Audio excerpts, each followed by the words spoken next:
Namaskar. Today is the 15th episode in our series in this program from Karma Yoga for 21st Century, the Fit for Life program, as you know. And we always start this satsang at the end of our Pran Lila Upasana. As you know, the Pran Lila Upasana is part of the 6 routines that we have as the main foundation of the Karma Yoga for 21st Century sadhana paddhati, or the process of daily practices. Now, Pran Lila Upasana is a very important one. We engage in it on an everyday basis, and the satsang actually follows that. So in the beginning, mostly I am focusing on the various issues related to this particular practice itself, although these are very generic things and it does touch upon the other practices in any case. As you know, we have discussed there are two main parts to the Pran Lila Upasana. One part is Pran Lila, which is all the breath work, pranayam, and the other part is the Upasana part, which we discussed yesterday itself. Now, as we do this, we have to remember that the pranayam part, the Pran Lila that we are doing, is essentially influencing our prana. What is prana? Now, prana is actually more of an Indian word. Of course, it has now been included probably in a lot of other dictionaries of all other languages, many other languages. But to really understand the word prana, it really means the energy that energizes our lives, that keeps us alive. So it can be loosely translated as life energy. That energy which allows life to happen. You know, like we have electricity as a form of energy, heat, light, all these are different forms of energy. Nuclear energy, we know.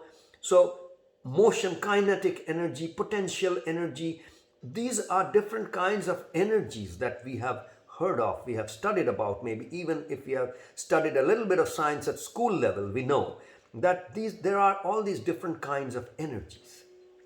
So energy is categorized or divided into different types. Similarly, that energy which energizes life is called prana.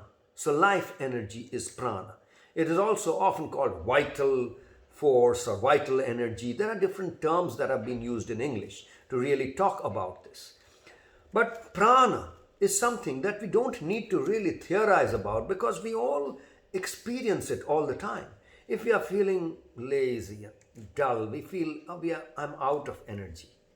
And when I'm full of energy, I'm all ready to run. Now, so we have experienced it. That is the life force.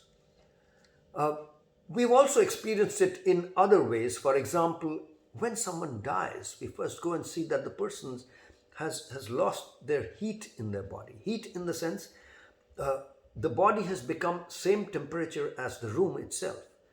It's the room temperature.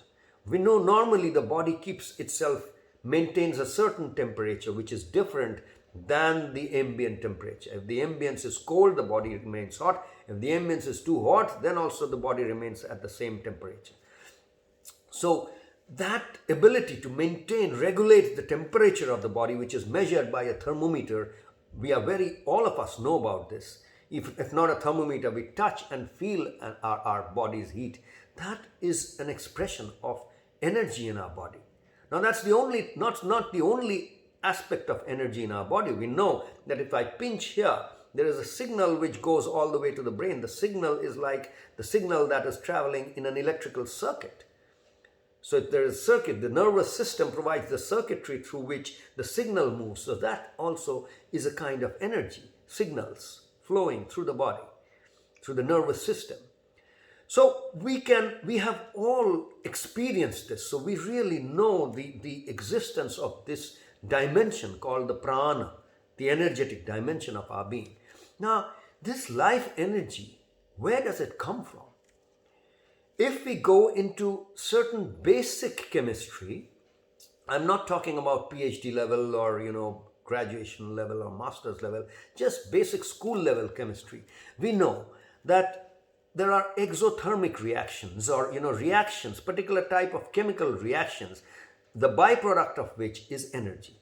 As what is a chemical reaction? When two elements come together, or two or more elements come together, and they react to form a third, or other things. That's called a reaction in chemistry.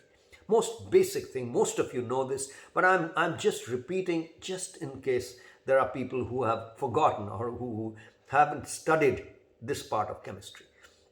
So basic science or basic chemistry is what tells us this. Now, when oxygen is a gaseous element that is there in our atmosphere, in the air that we breathe. When oxygen reacts with certain kind of elements or molecules or mixture of elements, then very often what happens is the byproduct of that is something, a third compound, a third mixture, but another byproduct is energy. Very often.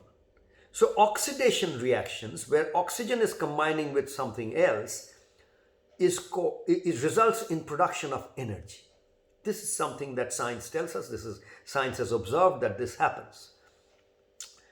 Now, this is also what is going on in our body, in our lives. So the air that we breathe provides us the oxygen, which is essential for the energy that gives us life itself. That is why it is so important that we learn how to breathe, and we breathe perfectly, appropriately. We breathe appropriately. There's no perfect breathing as in right or wrong. There's different types of breathing required, because different levels of oxygen required to really create different kinds of energies, and the different energy is required to do different types of work, because energy is required to do work, and work is what loosely translates into karma. When we say karma yoga for 21st century, karma yoga has karma. Karma is work, and this work requires energy. The capacity to do work comes from energy, and the energy in our life comes from prana, and prana comes from oxygen.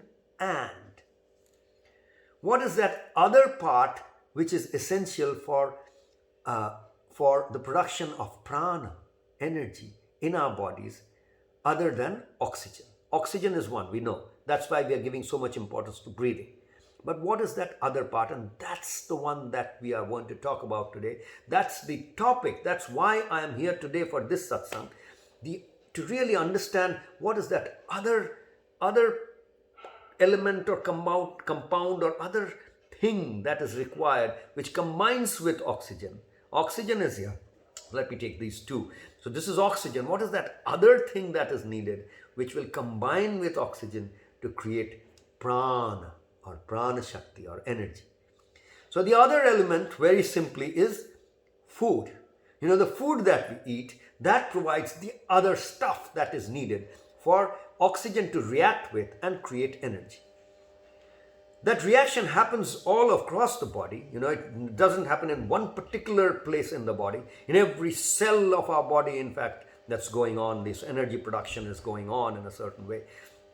I mean, I'm no expert in this subject as such. There would be greater experts, researchers and doctors and practitioners around this who will explain to you how in every cell there is something called the mitochondria, and the mitochondria is really like the engine of a car. Like a car has an engine where the energy is being produced for the car to run. Similarly, every cell, if we consider it like a car, then the mitochondria in the cell is like an engine where this reaction between oxygen and the fuel is happening to produce the energy, etc. Now, the exact technicalities of that, the correctness of that is out for you to research and find out. But loosely speaking, broadly speaking, all that I can say is all throughout our body, this energy production is going on. Life energy production is going on with the help of oxygen combining with the fuel. And the fuel is coming from the food that we eat. So that's the critical point, the food that we eat. So when you're doing Pranlila Upasana, it's not just about what you're doing during those 45 minutes of your Upasana. It's not just about how you breathe.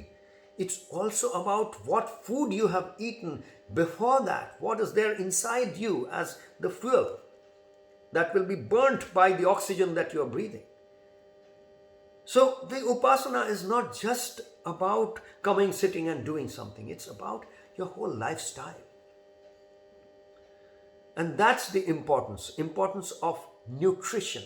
Because the food that we are eating, food means not just solid, even the liquid stuff that we put inside our body with this, goes into this hole and we take it in and it goes in. Well, all that we stuff inside, that not all of it is used up. Not all of it is useful. A lot of the stuff will not be useful and that will be thrown out. It's waste, it's garbage. And it's the stuff that we throw it out and it goes somewhere into the septic tank, etc., and out into the sewerage system of the city or wherever you're living. But the stuff that remains, the useful stuff, comes from what is called nutrients. In the food, whatever is useful is called nutrients. And this process of utilizing the nutrients, taking the nutrients into your body for its proper use in this oxidation reaction process is called nutrition. So all that we can say is the prana shakti that we talked about, the life energy that we talked about, that comes from oxygen and it comes from nutrition. So where does prana shakti or life energy comes from? So life energy comes from nutrition and oxygen. Nutrition and oxygen. These two combined together, our nutrition and oxygen intake. So breathing and nutrition, these are inherently go hand in hand together. Only then we have Prana Lila Upasana. So the sadhana paddhati or the process of sadhana that we are talking about includes nutrition. Now, there is no exact right and wrong for this nutrition. It depends on so many different factors. It depends on where you live, what is the atmospheric condition where you live. If you are living in a cold country, it's something, your body has to work differently than if you're in a warm country. It depends on the kind of work that you're predominantly engaged in. If you're a soldier, it's a different kind of life and day that you spend than, let's say, if you're a professor or if you're a singer or if you're a dancer or if you are a weaver, if you're an artist, if you're a writer, an author, if you're a software programmer. All these are different types of work that you're doing, and different types of work require different types of pranic intervention or different types of life energy intervention. So there is no one standard prescription or formula for the food that you eat or for the nutrition.